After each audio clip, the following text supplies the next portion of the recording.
నీ కూతుర్ని పెళ్లి చేసుకుంది ఎవరి కోసం అనుకున్నావు? మా అమ్మ కోసం.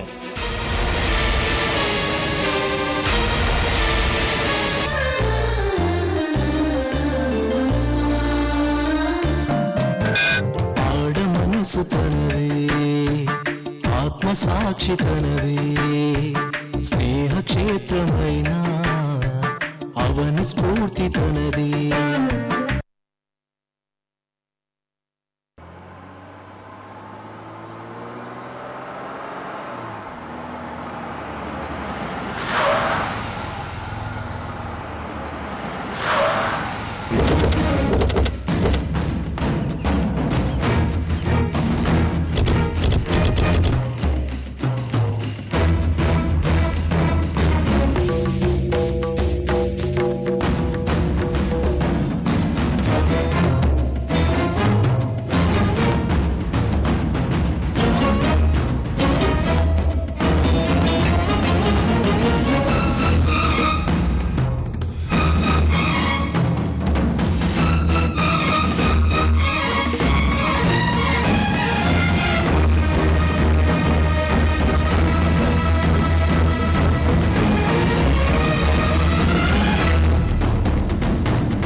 శ్రీకర్,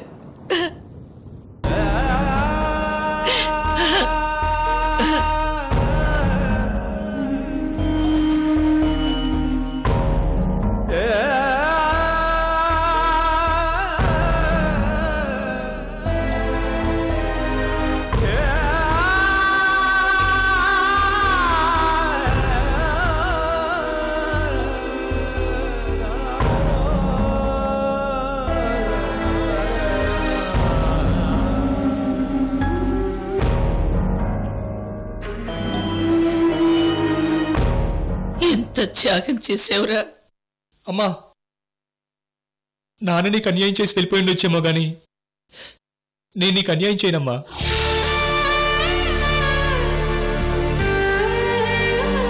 నా కంటలో ప్రాణం ఉన్నంత ఒక పని చేయనమ్మా. నాలో ప్రవహిస్తుంది నీ రక్తమేనమ్మా.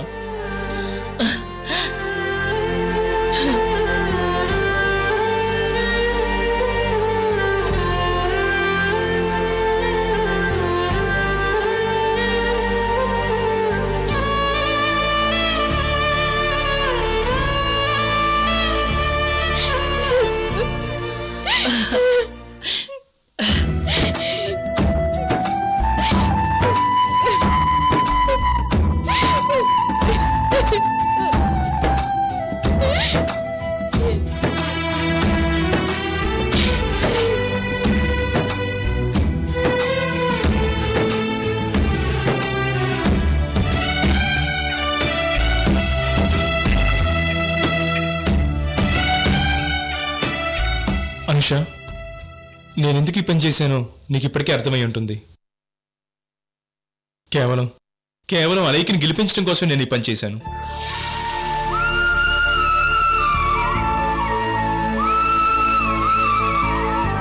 అమ్మ చెప్పింది నువ్వు కూడా కేవలం అలైకిని గెలిపించడం కోసమే సిద్ధుని పెళ్లి చేసుకున్నావని.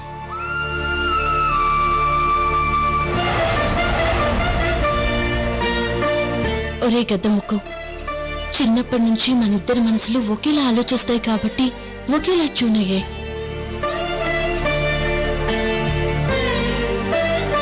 అందుకే ఒకరికి తెలియకుండా ఒకరం ఒకేలా ఆలోచించాం. నన్ను క్షమించాను ఉషా, నీ మనసుని చాలా నొప్పించాను, నన్ను క్షమించు. చచ్చా, ఎంత మాట అన్నావురా. నిజాలు తెలిసాక క్షమాపణలుండవురా.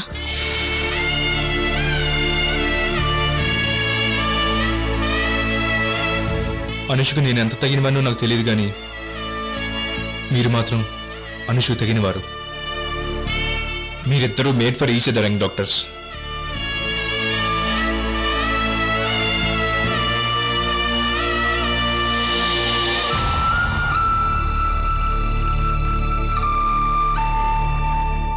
సిద్ధు గారు, నాకు తెలుసు ఇంతకుముందు మీరు అన్నపూర్ణాదేవి గారి కూతురు అర్చన ప్రేమను పోగొట్టుకున్నారు. ప్రేమలో దెబ్బతిన్న మీకు ఈ టైంలో ప్రేమహస్తం అవసరం. మా అనుష మీకు ఆ లోటును తీరుస్తుంది. ఆ ప్రేమను పోగొట్టుకున్న క్షణాలను నేను ఎప్పటికీ మర్చిపోలేకపోతున్నాను. సిద్ధు, కొందరి ప్రేమ కొంతకాలం సాగి ఆ తర్వాత ఆగిపోతుంది. కొందరి ప్రేమలు మాత్రం పెళ్లి వరకు వస్తాయి. ఎంతో ఎక్సైట్మెంట్తో ప్రేమలో పడతాం. ప్రేమలో పడ్డాక మనసులో ఎన్నో ఆశలు నింపుకుంటాం. కానీ మనం చేసిన పొరపాట్ల వల్లనో ఎదుటివాళ్లు చేసిన పొరపాట్ల వల్లనో కొంతమంది జీవితాలు ఇసుక గోళ్లలాగా కూలిపోతాయి.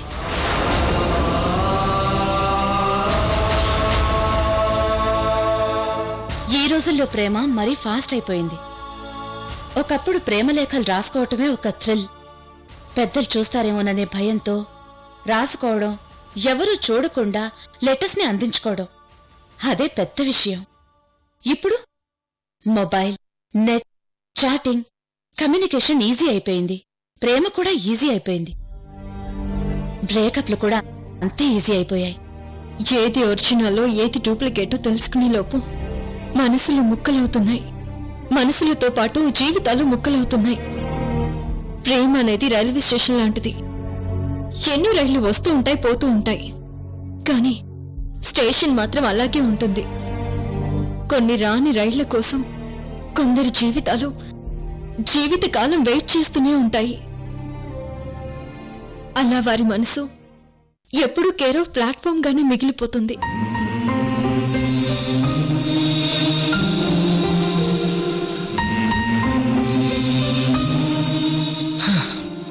ఏమైనా మనందరం కొత్త జీవితాలు ప్రారంభించాలి. కరెక్ట్ గా చెప్పావు సిద్ధు. సూర్య చెప్పినట్టు ఇప్పుడు నువ్వే మా అందరికీ హీరోలా కనిపిస్తున్నావు. ఈ అనాథకు ఒక కుటుంబం దొరికింది, నాకు చాలు. రెండు మనసులు కలవటం వేరు, ఓ కుటుంబం మనసు గెలవటం వేరు. నేను మీ అందరి మనసులు గెలుచుకునేందుకు చాలా చాలా సంతోషంగా ఉంది.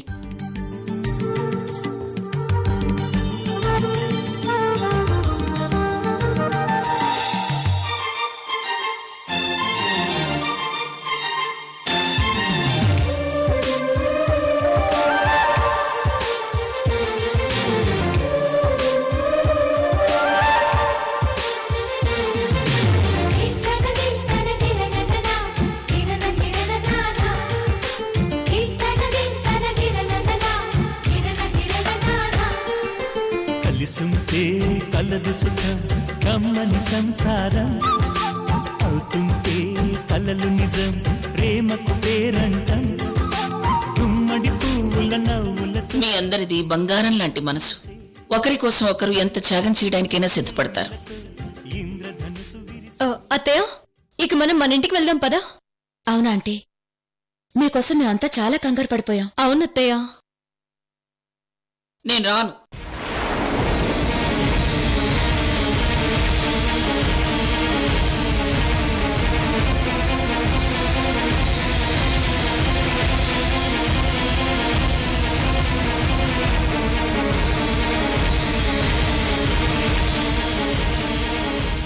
నేనక్కడికి రావాలంటే నేను చెప్పిన మాట మీరు వినాలి. ఏంటత్తయ్య అది?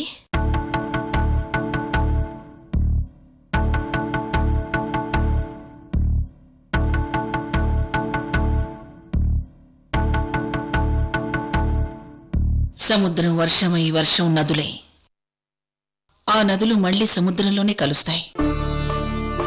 అలాగే ఇక్కడ అనుకోకుండా వేరువేరు జీవితాలు ఏర్పడ్డాయి. అనుష శ్రీకర్లు పెళ్లి చేసుకుంటారనుకుంటే అరుంధతిని శ్రీకర్ పెళ్లి చేసుకున్నాడు. సిద్ధుని అనుష పెళ్లి చేసుకుంది. ఎంత లేదన్నా ఇప్పుడు వాళ్ళ మనసులు వేరుగానే ఉన్నాయి. అలాగే నా మేనకోడలు అలేఖ్య తన భర్త మనసుకి దూరంగా ఉంది. ఇలా వేరువేరుగా ఉన్న మనసులన్నిటినీ నేను ఒక్కటిగా చెయ్యాలి. నదులన్నీ సముద్రంలో కలిసి ఒక్కటైనట్టు మీ అందరి మనసులు ఒక్కటవ్వాలి, సంతోషంతో పొంగి పొర్లాలి. అలా చెయ్యాలంటే వీళ్ళంతా ఏం చెయ్యాలో నువ్వు చెప్పు ఐశ్వర్య. మీరు చెప్పినట్టే చేస్తామని వీళ్ళంతా మీకు మాటివ్వాలి. Very good. మా ఐశ్వర్య చాలా కరెక్ట్ గా చెప్పింది. నా మనసులో ఉండే తర్వాత మాట కూడా వీళ్ళకి చెప్పమ్మా. మీరంతా మాటిస్తేనే మా ఆంటీ ఇంటికొస్తుంది. ఆంటీ ఉన్నంతకాలం మీరంతా అలేఖ్యతో పాటు అలేఖ్య ఇంట్లోనే ఉండాలి. మీరొకరినొకరు అర్థం చేసుకున్నంతకాలం అలేఖ్య ఇంట్లోనే ఉండాలి. అలాగని మీరు ఆంటీకి ప్రామిస్ చేయాలి.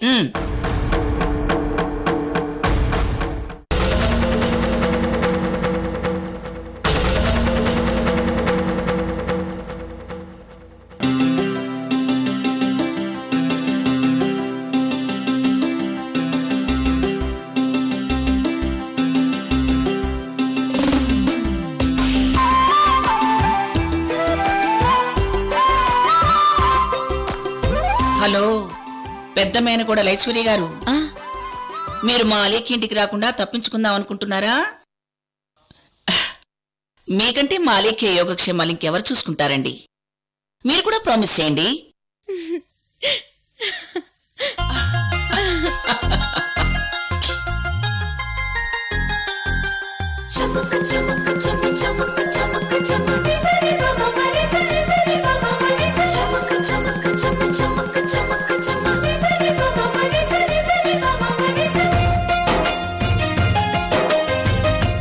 మీ విషయంలో నేను ఎందుకు ఇలా చేస్తున్నానంటే,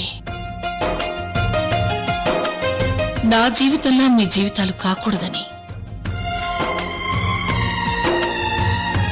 నా భర్త నా మనసు అర్థం చేసుకోకపోవటం వల్ల నేను నా జీవితాన్ని పోగొట్టుకున్నాను. మీరు కూడా అలా పోగొట్టుకోకూడదని ఇలా చేస్తున్నాను. అత్తయ్య, అయితే ఈ రోజు నుంచి ఈ భార్యామణి కుటుంబంలో కొత్త అధ్యాయం ప్రారంభమవుతుంది. నాకు చాలా సంతోషంగా ఉంది. మీ అందరికీ ఒక వ్యక్తిని పరిచయం చేస్తాను. మురుగన్, ఏనే మురుగన్. వణక్కం. నమస్కారం. నమస్తే.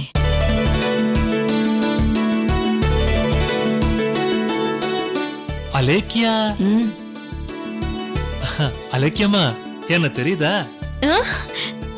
తెలియదు. చిన్నప్పుడు మా ఇంటికి వచ్చి మా అత్తయ్యని మధురై వామ్మ అని బతిమాలేవారు కదా. పాపం ఇప్పుడు బతిమాలుతూనే ఉన్నాడు. కాని ఒకసారి కాదని వచ్చేశాక ఎలా వెళతాను? అవును, స్వామి మలై నాయకర్ గారికి మీనాక్షి అనే కూతురుండేది కదా, తనిప్పుడేం చేస్తుంది? కోయంబత్తూర్లో ఇంజనీరింగ్ పడికదమ్మా.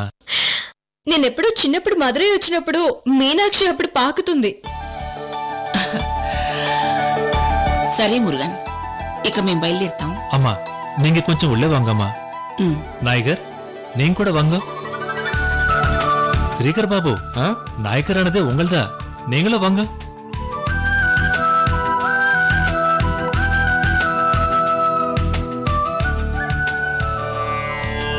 வாங்க.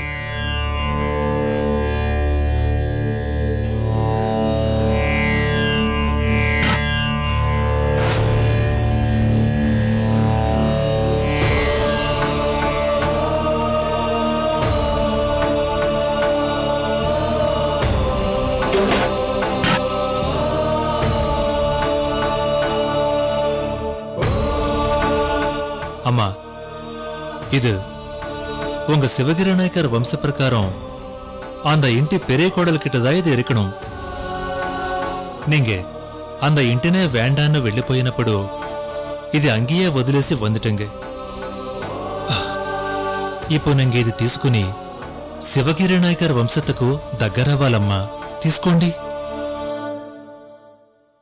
వద్దు మురుగన్, ఒకసారి వద్దనుకున్నాక మళ్ళీ కలవడానికి నా మనసు ఒప్పుకోదు. ఇప్పుడు నేను, నా కొడుకు, నా మేనకోడలు, నా కోడలు, ఈ జీవితం చాలు నాకు.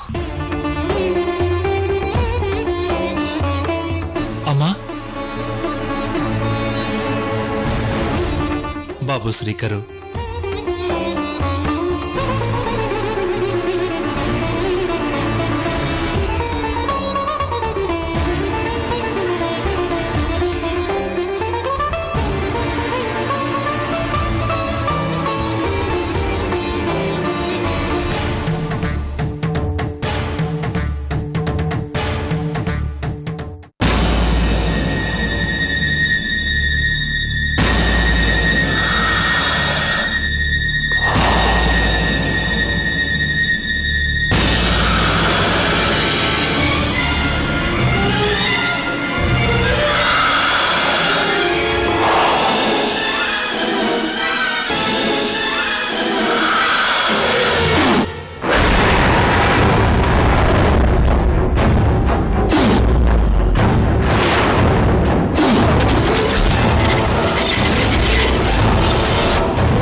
సార్ ఇది?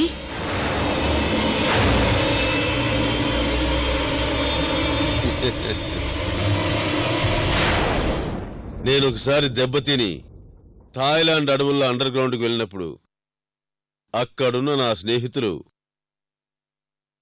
ఇలాంటి పాముల విషయంతోనే నాకు ట్రీట్మెంట్ చేశారు.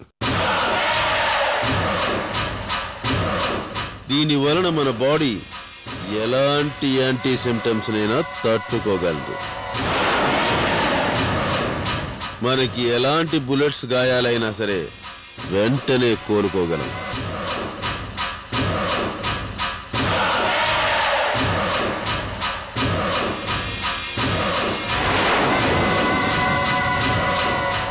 ఇంతకు ముందు సిద్ధు నా మీద కాల్పులు జరిపినప్పుడు చావు అంచుల వరకు వెళ్లి బయటికొచ్చాను. నేను ఆల్రెడీ ఇంతకు ముందు దీన్ని నాకు నేనుగా ప్రయోగించుకున్నాను. కావాలంటే నువ్వు చూడు.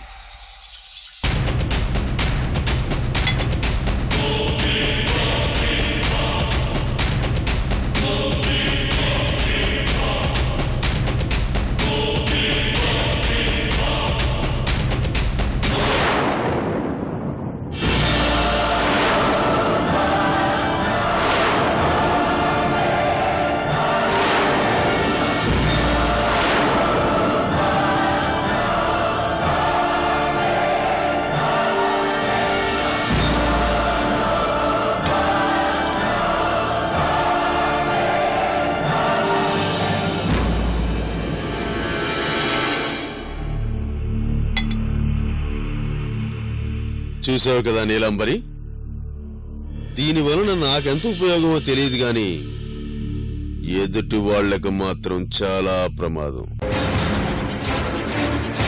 ఇప్పుడు దీన్ని నేను నా కూతురు మీద ప్రయోగించబోతున్నాను.